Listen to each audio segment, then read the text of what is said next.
Hello, everybody. I hope you can see me okay. We're trying some new things here with the podcast, uh, and we'll see how it goes. Hope everybody's doing good. I'm glad to be back. Welcome to Please Remain Seated. I am the Six-Wheel Cowboy, and I have missed you guys. Unfortunately, I wasn't able to do an episode last week. My schedule was insane. I had tons of meetings. Had to shoot out of town for a couple of days. Just pure madness. But hey, we're back now. We're going to have a great episode. And I look forward to what I have in store. You hear my wheelchair clicking around. That's one thing you see a lot of. With us wheelchair guys, we tend to be a little clicky. And not in the middle school girl kind of way, but the old wheelchair motor sort of way. Anyway, let's jump right into it. But remember, please like my video or dislike my video. Either way, please react to my video within YouTube.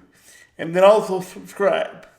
That would really help me get this thing going a little bit better than we have. So please remember to do that if you haven't. Wow, what are we going to talk about this week? So much. First, I hope you can see my Paisley Park t-shirt here. I got to take a brief trip to Minnesota this week, and I got to visit Paisley Park. And for those of you that know me, I am a huge fan of Prince. And so that's essentially my Graceland, Paisley Park. So what a trip it was. What a trip it was indeed. So I look forward to telling you about that as well as the rest of my week and the rest of the things going on in the world. Because, holy crap, do we have stuff going on. Let's jump right in. Democratic presidential debates. Oh my gosh. These guys are getting crazier by the minute. I mean, really, folks, these guys, it's like this. The Democrats are so far left that they are actually a parody of themselves. They're a parody of what they propose to be. I just can't believe it. Who should we start with? Who do you think we should start with? Beto. And I want to say cheers to Beto because he is providing me with material, entertainment like I never would have thought. So cheers to Beto with this. What do we have? A Dalmore Scotch tonight. So we're doing a tasting of that. And I'm not a big Scotch guy because of the smoke flavor, but let's see how this goes.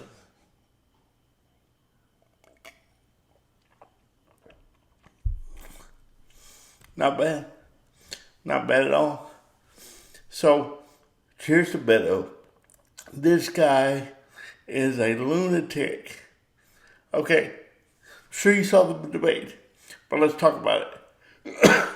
He goes on there and he says, Mr. O'Rourke, are you going to take the weapons from the people? And of course he says, hell yes, we're going to take your AR-15s, your AK-47s. Hell yes, we are. What are you even doing, bro?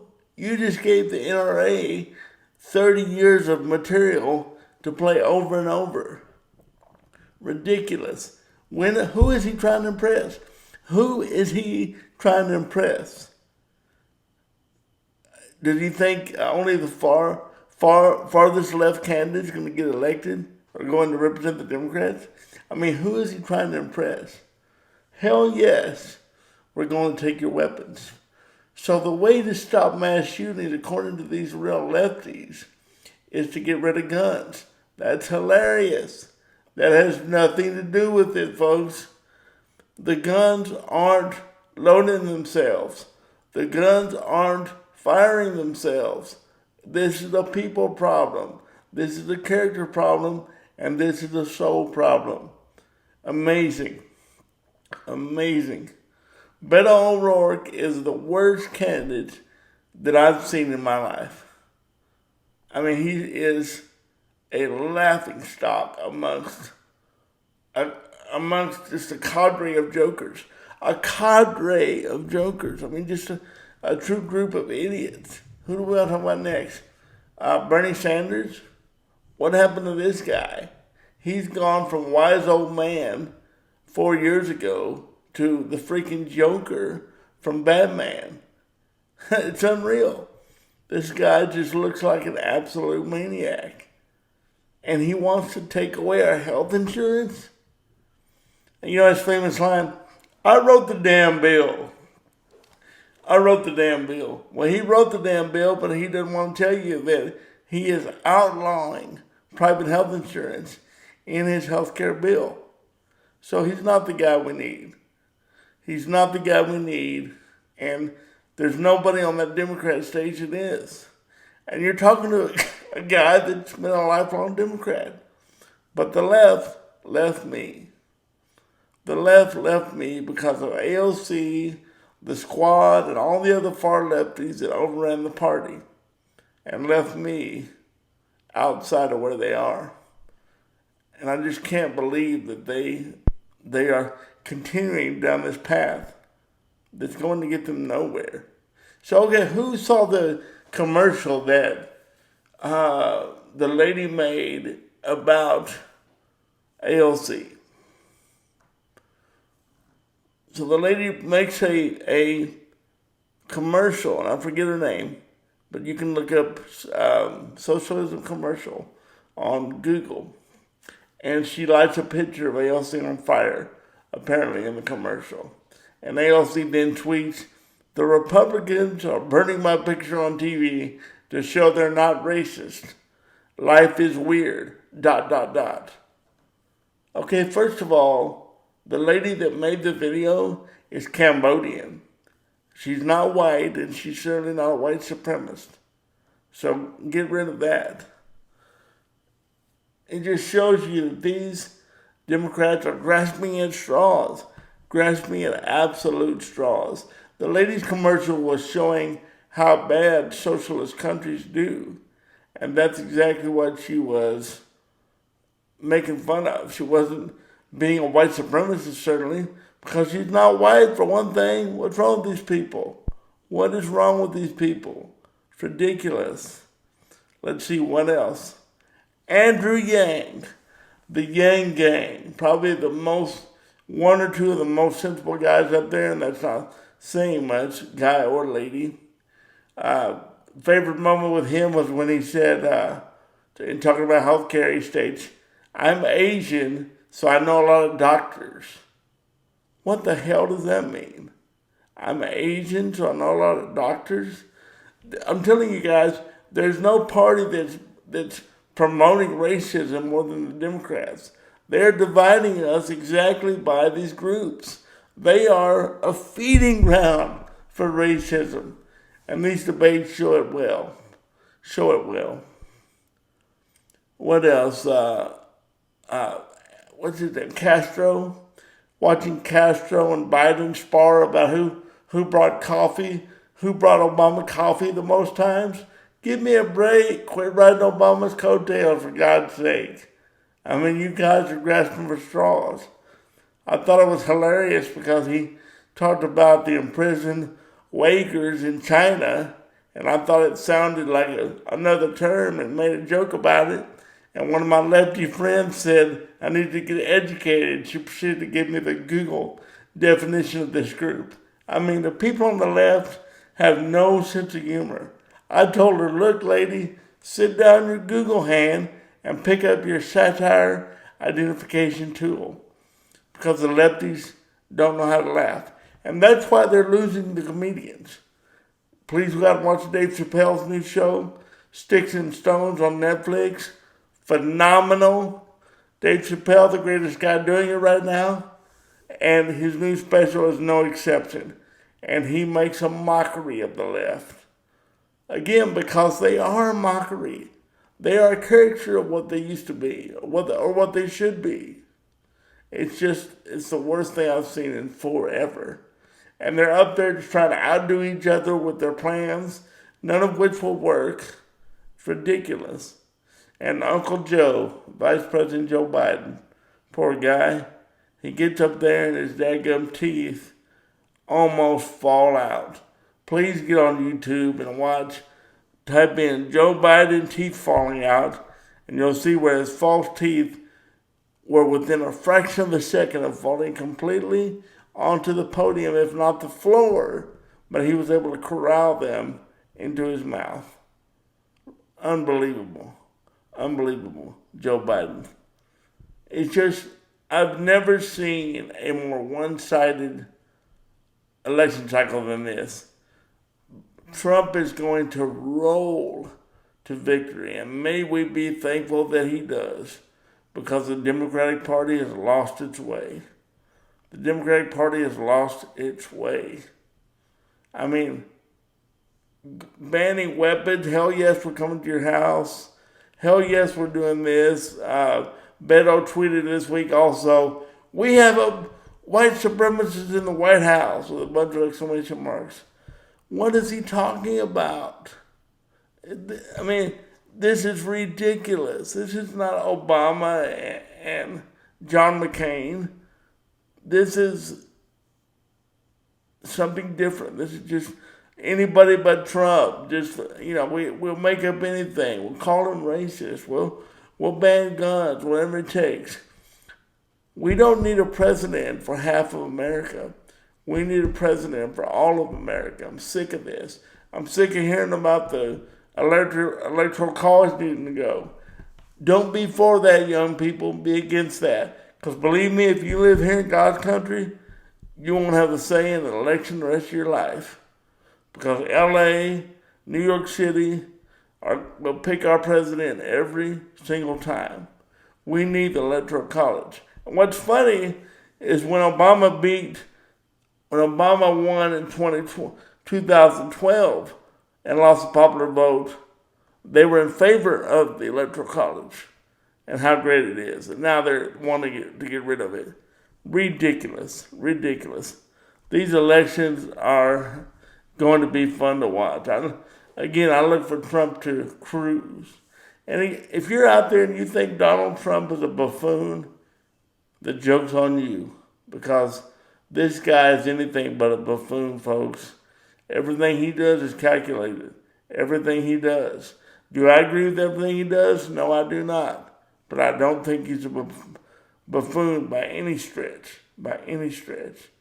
So going forward, I just think that it's going to be very, very interesting as to see how this unfolds. And the media, as a member of the media, as a self-professed journalist, former working journalist, I'm just ashamed of the media today. I truly am. When you go on, I may have spoken about this before, I can't recall, on Dave Chappelle's new special, in which I just talked about how great it was, you'll see that he has a Rotten Tomatoes score of 30%, meaning 30% of the media liked it, and 70% did not, with bad review after bad review. But then his audience score is 100%, meaning we loved it. That's how out of touch the media is. That's how out of touch the media is. Ridiculous. I saw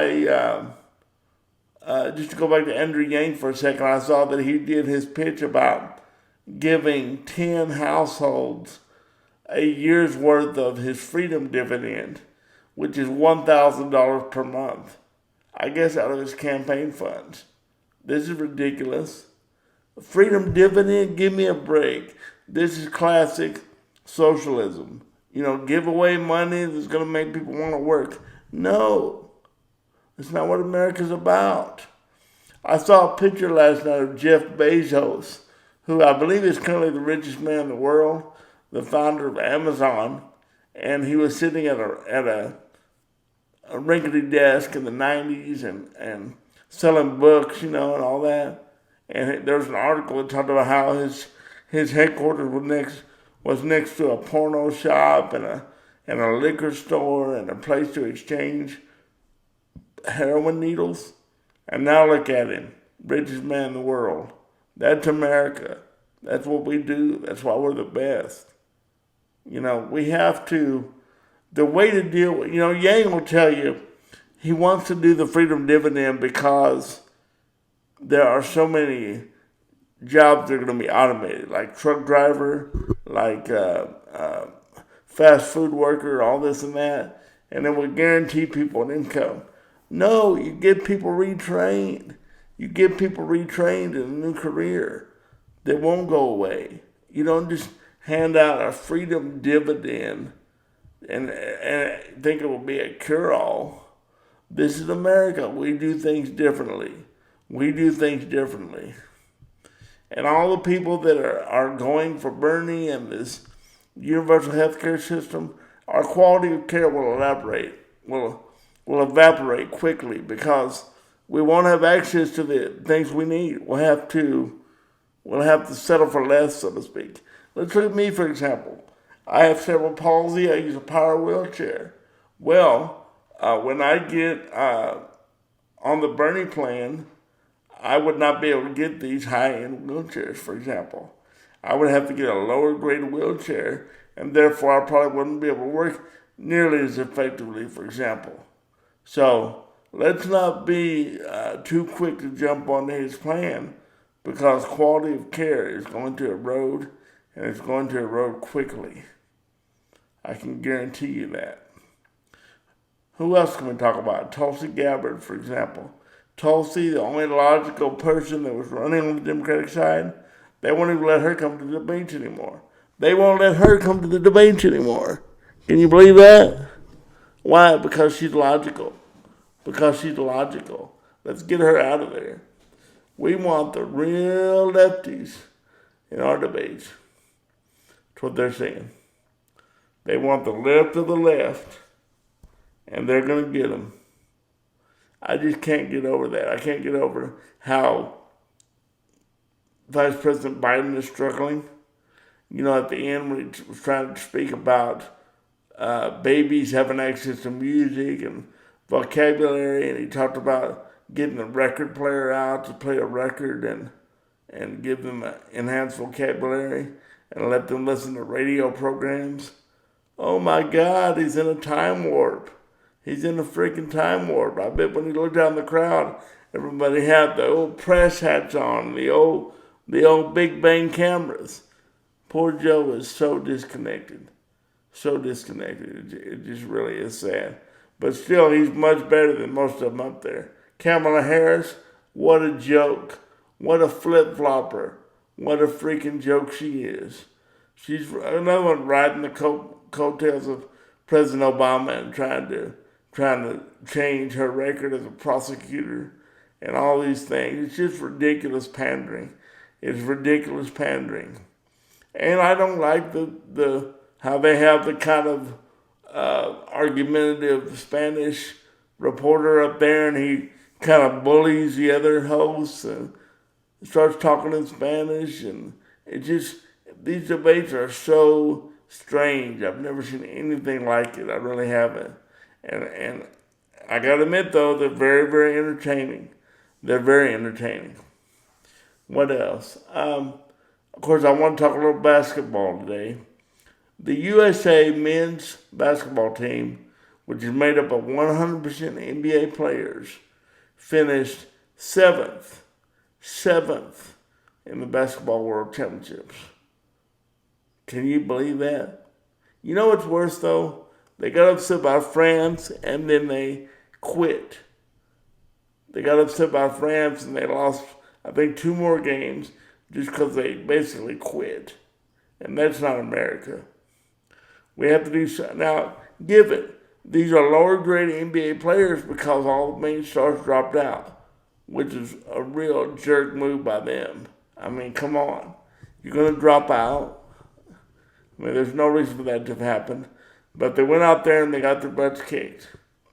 And then head coach Greg Popovich of the San Antonio Spurs, who, by the way, turned out to be quite a lefty, like Steve Kerr also, who was his main assistant, comes on ESPN this morning and says, those players did the best they could and you should be proud of them. The best they could? They're NBA players. I don't want to hear about how they did the best they could. It's ridiculous. You know what this boils down to? There's no fundamentals in today's basketball.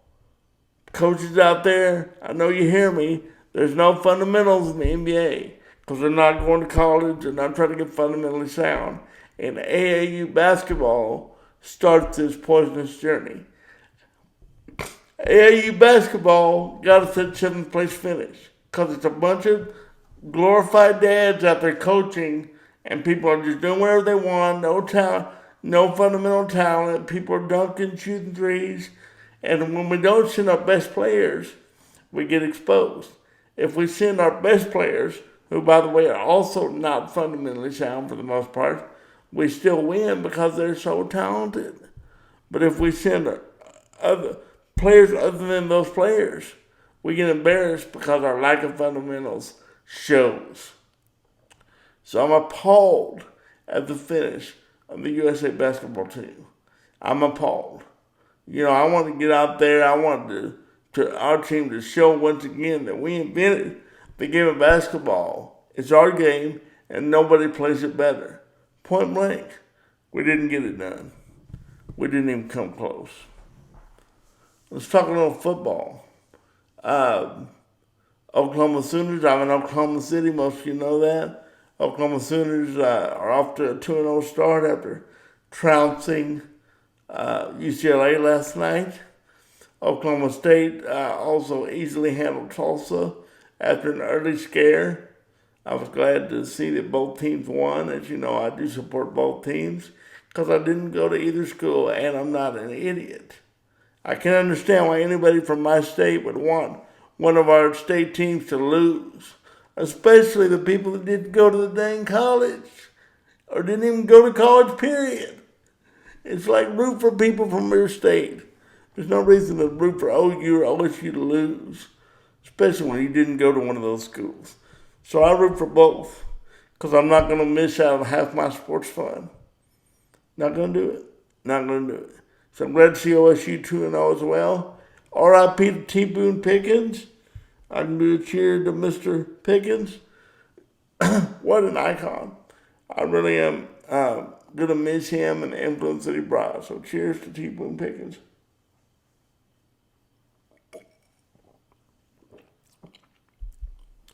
Pretty good. So, I believe T. Boone was 91 when he passed away this week. He did so much for our state. My neighbor actually used to work for him. She wrote me an email and told me what a great guy he was. And I tend to believe that, although I don't know much about him. Because I believe her and I know her. So I did get a kick out of the fact that he left $30. Now keep in mind, he's a billionaire. This is a guy that donated, folks, more than $1 billion in his lifetime. He leaves $30 to OSU head coach Mike Gundy to get a haircut, to cut the infamous mullet. Isn't that great? I thought that was hilarious. What a gesture by Mr. Pickens. R.I.P., sir. And I'm glad to share a state with you for these years. What else is going on? So I got a letter today.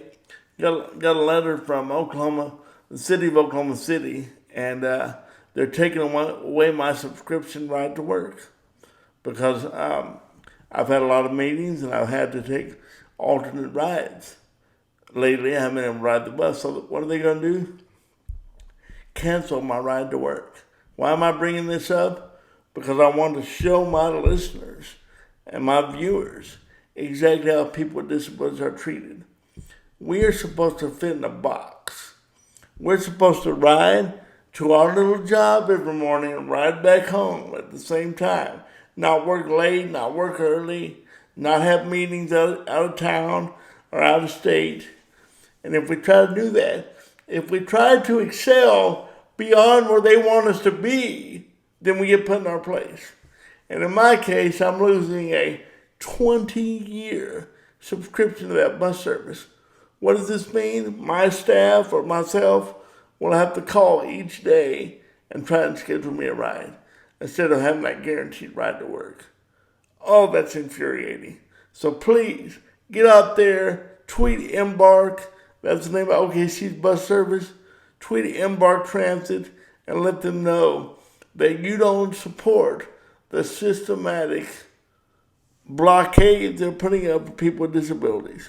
I can't believe I'm losing this essentially because I have succeeded beyond what they think should be allowed for someone like me. You know, that brings me full circle on this presidential debate because I haven't heard a single one of these Democratic idiots talk about people with disabilities. Now, they talk about race. Boy, do they talk about race. But they don't talk about disability. They talk about sexuality. Boy, do they talk about sexuality. But they don't talk about disability. Disability is not something Democrats care about anymore because it's not cool to them. It's not popular to them. It's all about woke politics. It's all about fringe issues. And there again is no home politically for people like me. And I'm very sad about that. Very sad about that. Moving forward, I did get to attend kind of a last minute trip for a work event in Minnesota. Had a great time. Learned some things. Even though it was a quick trip, I was able to do a few sightseeing stops. Let's see, I want to tell you about a few of those. I got to go to a place called Matt's Bar in Minneapolis. And Matt's Bar is famous for a burger that's famous in Minneapolis, in Minnesota, called the Juicy Lucy. And you can get these all over Minneapolis, but they were invented at Matt's Bar. And I go there, and a Juicy Lucy is essentially like an Oklahoma onion burger, in which they have the patty and the grilled onions.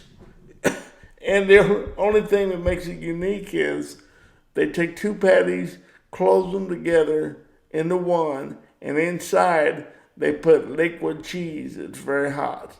So as you slowly bite into this burger, liquid cheese starts erupting into your mouth. So, hey, you know how it is, man. There's cheese involved. You know, things can't be that bad. You know, if I get some bad news and I'm holding a 14-year-old cheddar in my hand, hey, I'm still smiling, baby. Because great cheese makes your day better. So the Juicy Lucy, I'm giving it a thumbs up. Shout out to Matt's Bar. What else did I get to do?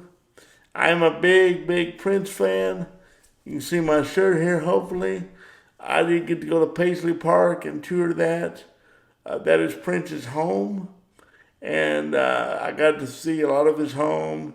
I got to go into some of the recording studios on site. I got to go into his kitchen, into his private bar, and have one of his famous cookies. And I guess the private chef said he liked a certain kind of cookie. It was a white chocolate macadamia special cookie that he always wanted to have on hand. And they made some for the tour for us. So that was really cool.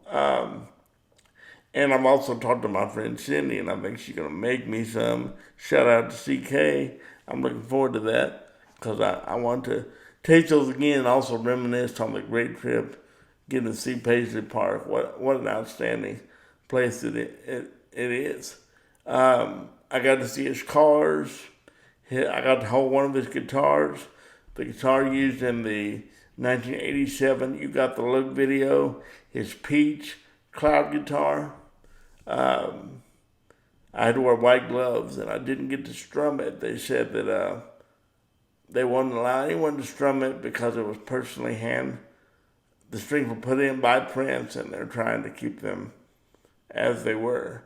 But it was so cool to get to hold it and see that and see several of the iconic areas on the premises. It was just something that I definitely won't forget for a long time.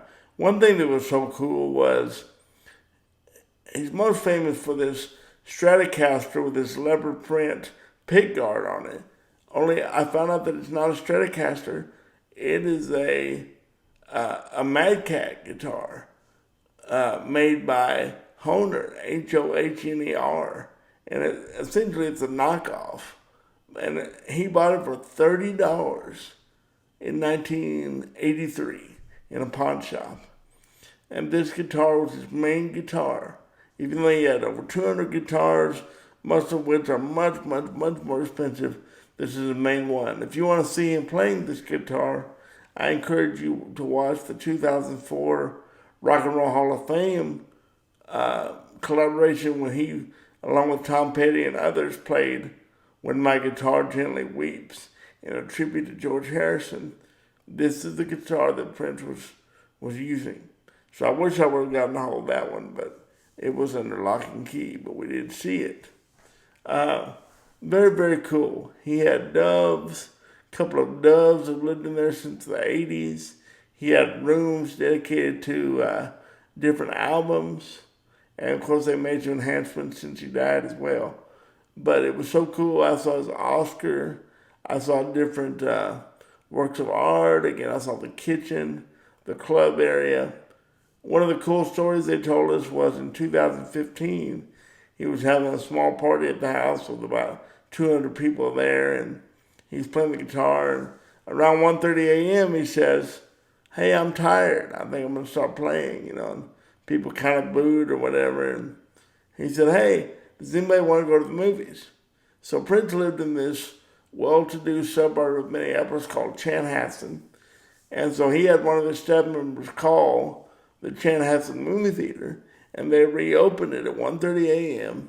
so Prince could watch the 2015 James Bond thriller, Spectre. And he took all the people from that party. So 200-something people saw a movie with Prince. And now if you go to that movie theater, there's a huge Prince mural on the side that is so cool. So that was pretty neat. And then before I left, I got to see a Twins game. That was so cool. I'm kind of a Twins fan because my late grade friend Bill Teagans of Channel 9 News here in OKC, who passed away in 2001, was the biggest Twins fan. So it was so cool getting to go to a Twins game, and I'm going to keep up with the Twins in his honor. Because again, he loved those Minnesota Twins. He really did. R.I.P. to you, Bill. R.I.P. to you, and I'll give you a cheers because you did so many things for me, and I miss you so much today, and I need you back so bad. But R.I.P., buddy. I love you and miss you.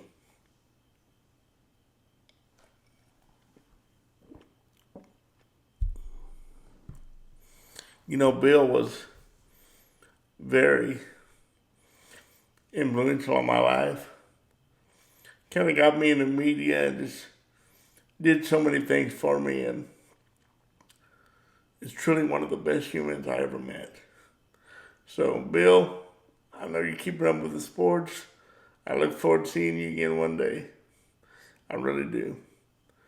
All right, moving on, talk a little more football. My Dallas Cowboys moved to 2-0 today after they trounced the Redskins 31-21 in Washington, D.C.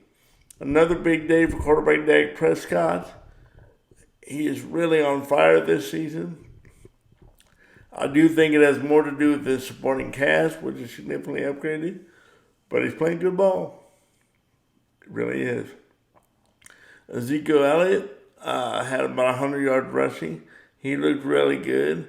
I was proud to see him running the ball so well again. He has 2 nose piercings that he played with today that I'm not a super big fan of. But other than that, did a great job. The defense just looks phenomenal. I'm happy to say that we're 2-0, and I like the way our team's looking. I really, really like the way our team is looking. So we'll see where that goes. But the NFL season is off to a good start. I just don't know what I'm going to do with these lefties.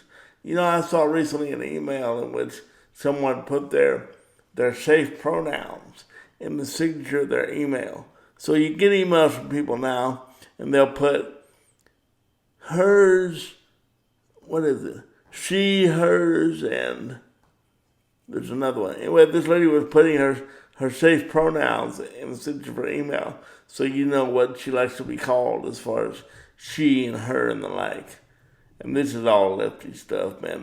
They are making life so much more difficult. We have people out here with disabilities who are trying their best to live a good life and do their best, and they're making it all about whether or not some idiot that doesn't even have a disability is offended when you call him sir, or she's offended when you call her ma'am. I just can't get over the things that I see going on in that regard. And I think people with disabilities are being forgotten. And I don't like that one bit. I don't like that one bit. Let's see, Friday night I went over from my office, and as soon as I got back and saw Ray Wiley Hubbard at the Tower Theater in OKC. And Ray Wiley Hubbard is one of my favorite, I guess you'd call him country. He's a little bit rock, southern rock country. He's from Soper, Oklahoma, and just a great, great storyteller. I've seen him more than once, and of course it's a bargain going to the Tower Theater. So that's a great time Friday night. Check out Ray Wiley Hubbard. He did autograph one of my wheelchairs, not this model, but my Permobil M300. He autographed for me, so I'm very proud of that. Let's see what else. The fight game.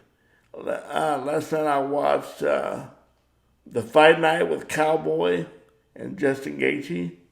It went about like I expected. My favorite moment of the night is when Uriah Hall got the big knockout against the Brazilian. I'm a big fan of primetime Uriah Hall. I'm glad to see him fighting well again. He called out Israel Adesanya after the fight. I would love to see that fight. And I really enjoyed watching him compete. Last night, Cowboy, he got knocked out in the first round. Is it a big surprise? No. Cowboys, I mean, we love Cowboy, but he's pretty mediocre. He's pretty dang mediocre. You know, he got knocked out by Gaethje. I thought it was a few seconds early, but he was on his way out, so I'm not complaining. So what do we have to look forward to? I think we have a lot to look forward to. Does Gaethje get McGregor next? Who does McGregor looking to fight? Where does Khabib go after stopping Dustin Poirier? You know, is it going to be Tony Ferguson finally? You know, what's going on at 170 now that we've heard that the fight between Kamaru Usman and Colby Covington is on hold? I mean, why can't I get this scheduled, guys? So I don't know what's going on there, but the UFC definitely needs to get these fights solidified. In November, I think it's November 2nd, we have the baddest MFer in the game fight between Nate Diaz and Jorge Masvidal. I will be rooting for Nate Diaz in that fight. Not a big Jorge fan. I look forward to my guy Ben Askren stopping him when they get their rematch finally. So I will be very, very excited to see that fight, and hopefully Nate will teach Jorge some manners as well. Stipe Miocic has solidified himself as heavyweight champ. Don't really have a problem with that. I'm a big Daniel Cormier fan, obviously, from OSU, but Stipe's the real deal. And I hope Cormier can come back and challenge again for it, but I've got no problem existing with a Stipe Miocic championship scenario. So I'm very happy to have that going. Cyborg has moved to Bellator, and I'll file that under Who Gives a Crap. Cyborg's a joke. She doesn't want to fight the best fighters anymore. She's nothing without her steroids. Who cares where she's fighting? Really, who cares? So I'm kind of over her. The women's leagues are a little tough right now, but hopefully Amanda Nunes will find some more opponents to fight. She may have to fight Henry Cejudo. You know, he's called her out. Henry Cejudo is the 125 and 135 champ. And no, I'm not condoning the fighting between men and women. I'm only kidding. But he is calling out everyone. He's decided to go heel, and he's going hardcore heel, meaning he's being a bad guy, calling out women, men, everything. So Henry Cejudo, I think it's hilarious. Keep it up, but we know that stuff's never going to happen. What else is going on? I look forward to next week's football because my Cowboys are playing the Miami Dolphins, and they stink like rotten tuna. I mean, these Dolphins stink. They really do stink. So I look forward to Cowboys moving to 3-0, hopefully, after playing the Miami Dolphins. So let's just keep up this week and look for more news coming out of the left. I think hopefully Beto and others will remain in the race long enough to keep making us laugh. I cannot believe that he is such an idiot. He tweeted this morning, somebody had tweeted about Biden's age and maybe he's too old to run. And Beto tweets, who the hell cares how old Biden is? We got to get this racist out of the White House. So he's definitely trying to appear strong or alpha or something with this sudden profanity or whatever he's trying to do. But this guy's an absolute joke. I mean, he's the worst. So let's see where it goes. I'll try to do another episode, even when I'm on the road next time. I hate that I missed you guys. I got your emails, your texts, your social media messages that you wanted the episode. I wanted to get it out there. I wanted to make sure that I stay consistent on that. And I'm very sorry that I wasn't able to get an episode out last week. But I do hope to get that fixed. But we need to hold these politicians accountable. If you support people with disabilities and you're a Democrat, then let's get out there and make sure they know to quit talking about this woke bullcrap and get back to giving people the tools they need to be their best. It's not about Colin Kaepernick. It's not about AOC. It's about helping Americans who are ready to work but are truly, truly systemically prevented from working. And that's not happening in terms of racial minorities. That's happening in terms of people with disabilities. People with disabilities are unemployed at rates that would stagger the minds of anyone that are thinking that most of the discrimination goes against the racial lines. It doesn't begin to compare to what people with severe disabilities are going through. So please get out there, make your thoughts known whether you're with me or not. Let's keep an eye on this race. I just think that Trump is cruising. Everyone can see that the Democrats are unraveling. Bill Maher, longtime liberal comedian, has come out and said that the far left is scarier than another 4 years of Trump. That's literally what he said. So I mean, everyone can see what's happening, and it's a lot of fun to watch. So get out there, play your record player, like Joe Biden said, and make sure your kids are smart because they listen to those records. I want you to know I appreciate you supporting this podcast. I think that America will survive and thrive with or without a president like Trump. But Trump is the right man for the job at this time based on what the left is presenting. There's nobody I can support over there on the left. So, hey, thank you for watching. Please subscribe to my channel and have a great week. And if you get out South Oklahoma, if you get down Turner Falls in Oklahoma, I definitely want you to try that magnetic hill. My friend Cindy went out there, and I thought it was kind of a fluke or a myth, shall we say. But she did a video, and I'll try to put it on my Instagram, in which she put her car in neutral, and magnetically somehow the car is pulled up this big hill without you touching the brake or anything. So Google magnetic hill. Follow me on social media, 612 Cowboy, across all platforms. And I'll try to get that video posted because she gave me permission to post it. And I hope you have a great week. Let me know what you think about this episode. And subscribe and like, dislike, whatever you want to do. But I appreciate all of you. Let's get some rest. Have a great Monday, folks. See you soon.